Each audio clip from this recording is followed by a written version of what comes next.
chillime.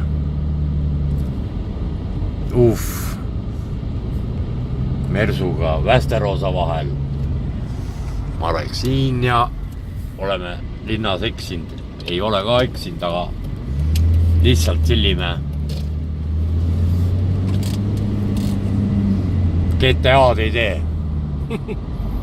Stopp, näe, ilusti teeme stoppi. Stopp ja vaatame, sealt ei tule. Keegi läheb ainult.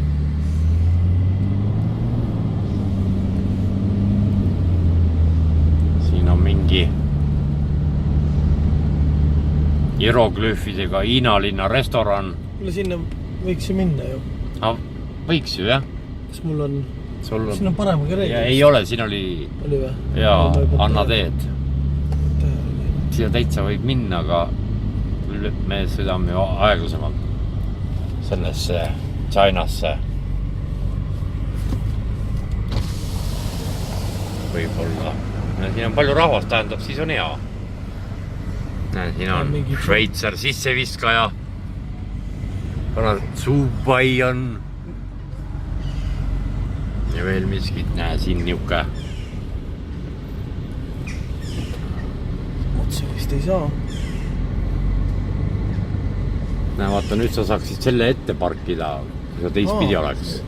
Jah, nii teemegi siis. Keerad selle kandid. Näe, siin saad keerad ringi niimoodi. Lõdvalt. Vaata kui ülbelt, Mersu keerab, näed. Lõdvalt. Jaa. Päris ülbelt keeras. Volvoga ma oleks pidanud 2 korda tagasi laskma. Nii, nüüd on vaja kummiparti, et mis teeks plääks, kui tagurdad, jah. Sa oled, teeme nii, et sa oled parkimisandurit eest. Hakkan kisama, jah. Ei, näe, sa majas näed peegelpildis. Väga hea vist. Nii, õue, jah? Jaa. Nii, Ljubuides, šikaarne katuseluuk läheb kinni elektriga. Polegi puldiga veel. Puldis saab ka. Puldis saab ka. Hoiad nuppu peal. Aga okei, et me lähme nüüd vaatame õue.